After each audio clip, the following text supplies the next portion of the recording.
I'm sort of right now at that point of figuring out where that somewhere is. And then over here is also, this is just part of a daily practice of, I make a tile a day, and that sort of ties into some of the themes that I'm trying to approach with the artwork. And it's sort of a fun little independent project of its own. But it's maybe a little bit more constrained, perhaps. Where does the silhouette come from?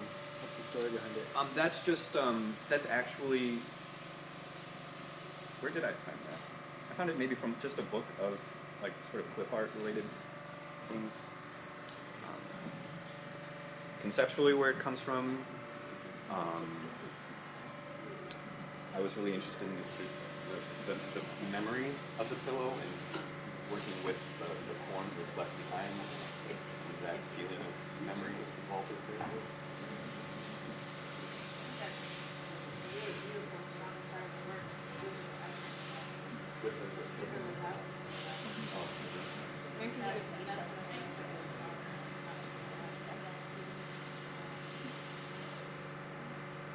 makes me think of shadow puppets, like Victorian practices, photographic representation of people, often dead family members or whatnot. So, it's not necessarily. Sure. Did you use water in this little tile piece? We'll get it back. The texture, I just rolled it in and then just pulled it. Oh. And the surface of the clay was dry. For these pieces that are bent and twisted, And dealing with like the sort of the soft volume. One of my big keywords is vulnerability, and sort of how we seek protection in like bed and blankets, and then the dialogue between comfort and security and vulnerability. And so like I play with the idea of like the fetal position a bit. well, right now it seems like there's a lot of angst and anger coming out of the mandolin. Yeah. Have you seen them from the other side? Yeah, they don't look angry from over here. Yeah, they look much more comforting over there. Softer anyway. And that's what and that's kind of the direction I'm going, is this sort of deception of approaching it one way and having like this, warm, comforting, voluminous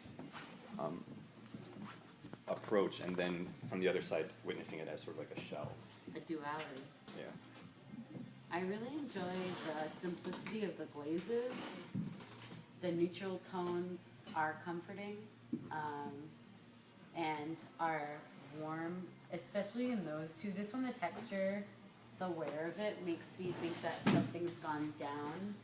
And with this one, how crinkled the ceramic is, gives me that same feeling of distress, almost. But generally, like, I really enjoy the palette that you're using in terms of comfort as a theme,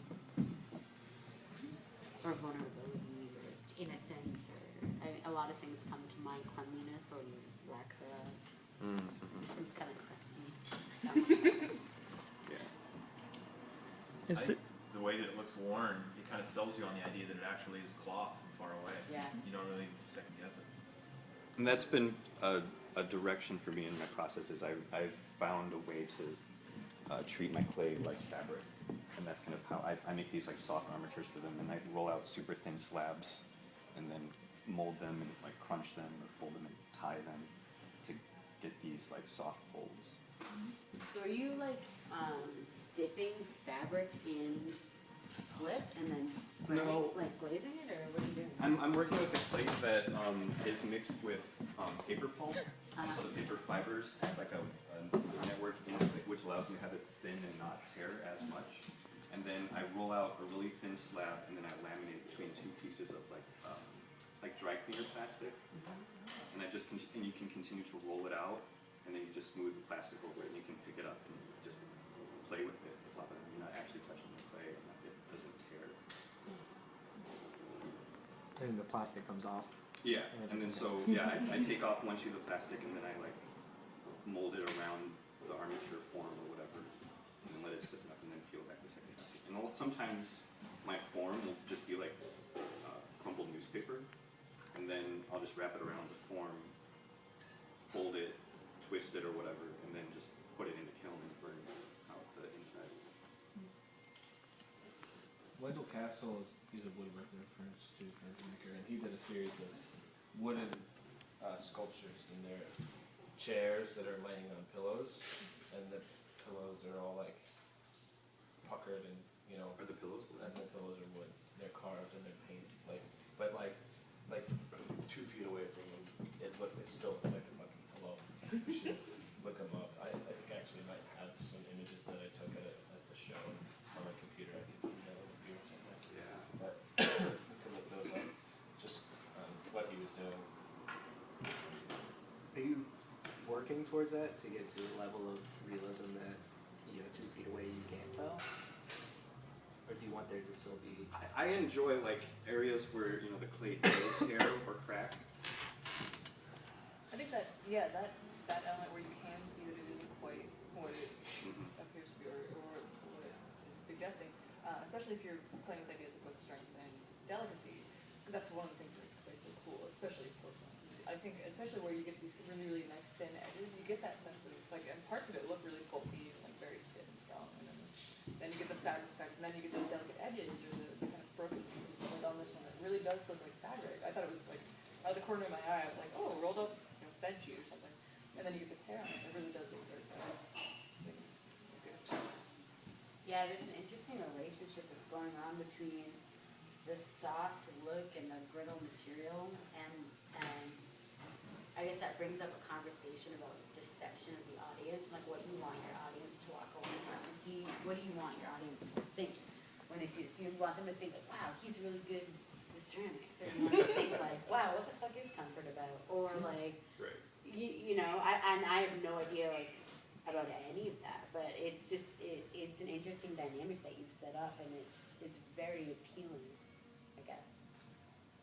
Yeah, and I think I've been working with the theory a lot to do with the bed and the moment, like as we fall asleep, and we wrap ourselves in blankets, we lay our head on a pillow, and for me that also ties back to the womb. And so this sense of like protecting ourselves and comforting ourselves to allow us to like submit to making ourselves vulnerable. Yeah, totally. Do you ever think about adding the body then to this, or do you just want like evidence of? I think like with the newest stuff, with those pieces, they're starting to take on more of a figurative feeling, and I like keeping it just there. Is there a reason you chose to use written words? For the tiles, that comes from sort of an assignment, sort of a self-practice of just doing a tile a day, and some of them I started treating it kind of like a journal. And so I would take down phrases that I hear in passing every day. The collection is I'm thinking of titling the collection Everyday Empathy, out of the idea of like questions like, will you be here tomorrow? It's a very common question, but then when sort of formalized and set in stone, has a different effect with the viewer. Have you tried mixing with like cotton fibers instead of paper pulp? Is that something that I'm not a ceramics, so I don't know if that's something you can even do, but I wonder if that would produce a different effect or something. It could, yeah. I've used nylon fibers too, which is really bad under fire now. But just There was this post back at PNCA a couple years ago. She's an older woman. I can't remember her name, but she works at RAC. She's super sweet. Do you know her? I don't know, but I know RACC. Sorry, that's all. Well, that's her. And she's really nice, but she had her whole project was like children's clothes that she dipped in slip and folded, and then fired, folded, and obviously the clothes burned out and the outer shell remained. And it was really beautiful. I don't know if you have to write a paper or anything, or if you're looking for kind of similar visual vocabulary, you could probably look her up on PNC's website. Okay. Yeah, I think her name was Cheryl, actually, but I can email Carl the Yeah. information. Like, would they have like alumni profiles or something? Yeah, I mean, I'm 100. She's really nice. I've seen her since then, Mhm. and you could totally just be like, "Hey, what's up? Sure. I'm doing this." Like, and I heard you did something like this, and she would totally. She's a peach. She would totally talk to you about it. Awesome. I saw the same work, That's helpful. and it's Oh yeah. technique wise, like it just looked like a bronze baby shoe. Like it's, Right. I mean, as far as the Replication. ability to capture the cloth Mhm. look, like, It was it was really pretty good. spot on. Yeah, dipped fiber. Yeah. And this is already tapping into that. Like, I mean, you could dip the pillow, and that's what that looks like. I mean, it's like super smooth. It's Yeah. great. The fact that they can do that without a pillow. Yeah. That's amazing, and that's go with it. Yeah. Yeah, you definitely got it going on as this. These are both sliders. Mm-hmm. I really like the gauzy. There's a pillowcase though on that, right? Mhm. That's not right. Sees your clay, amazing. So fan. But it's great that it does bring up the question of like, is that fly? Is that normal? That can even be useful for a show.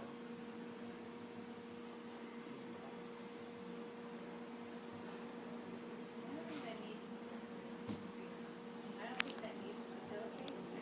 Okay. It's really beautiful and it's on the farm. And it could go down if you want a case sheet. I mean, think case sheet, sheeting over it. It seems like they're really good with this clay, and then you can get to a point where it gets so thin that it's almost translucent. Mhm. You could just make a Oh. transparent clay pillowcase, basically. And I mean, you've seen the porcelain that has light comes through.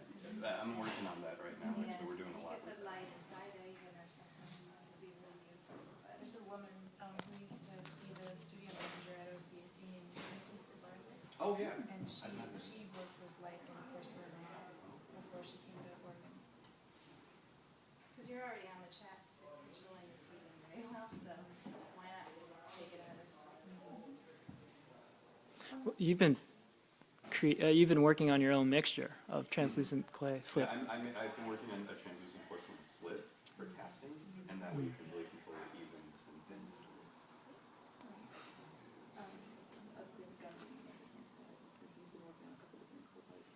Uh-oh. Yeah.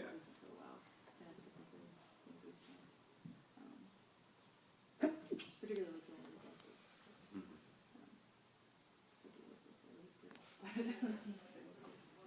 I'm sorry, I missed the beginning, I was in the bathroom, but is the goal to then sort of command material or to convey the message, like where are you, because you're graduating Right. in 6 weeks? Yeah, I suppose my goal is more of the response of the viewer and the relationship that the viewer then has with these sort of illustrations of comfort and security, but also introducing that question of vulnerability and protection and the shell and the hard and soft and those sensations to the viewer from those pieces more. Perhaps maybe. In terms of, for critique purposes, I think that the weakest thing that I see is the literal illustrations put onto the pieces. I don't think that you need those to convey that message. I think that they distract from it, especially if they're clip art. Don't say Right. that. Right. You know, like people don't even need to. I don't think you even need those. I think that it's happening in the object itself. Not that what you have is wasted, because it's absolutely not. But like, I don't think it for moving forward from this point that you need those to convey. Pillow is such a personal thing, you know, especially when it has an indent. It's like somebody just got up from that pillow. Right. But you don't need a silhouette to express somebody's head. You know? I think so too, but there's also, I would disagree with you that was like kind of what drew me into the kind of this like textured silhouette, whether it's clip art. I'm not really sure that well, I was curious in the story and you were talking about memory, and I think that to like, is it a pillow or is it not a pillow, and like what is, like, I like having something else there to kind of like connect with, but Don't you think like a sweat stain or something like that would be more Drool stain? authentic? Yeah, like I'm not even trying to. No, Well, I think it depends on the feeling that he's going for. True. I mean, Like, but what are this looks more silhouettes? like a They're like memento. Victorian. Right. Like it makes me think of those shadow portraits of Right. loved ones passed. Right. It depends Very on, I good think, if point. you want something that really looks like a realistically used and discarded or like, personal, real, memory-filled pillow, that's Yeah. one thing. And then if you want to make it some kind of like homage to, Memorabilia. exactly, if Yeah. it's going to be more item, to keep, Yeah. say, it's going to feel very different. Yeah. So. I think the difference of having it there or not having it there is really what you want the viewers to see, because having it there, like when I look at it with the head, it's telling me there's something about this pillow and this silhouette that tells a story. But without it, there's it becomes a synonymous pillow, and there's still a story there, but it allows me to project my stories It's the onto story it. between you and the pillow. Exactly. It lets me do it with, with the image, it becomes somebody else's story. So it's, whichever way you want to take that, I think. And I feel like if the silhouette and the text feels important to you, maybe it doesn't, maybe it's a companion piece as opposed to integrating this piece, like maybe it's a different medium or something that exists next to or a part of the same installation, that can be complementary but not necessarily integral to these pieces, and like I think that you were talking about that moment of vulnerability when you just fall asleep. To me, it looks like somebody, like that's still warm, like it's like somebody just left it, and there's that very brief moment that's really important in the piece, and I think that once you add imagery to it, it disappears.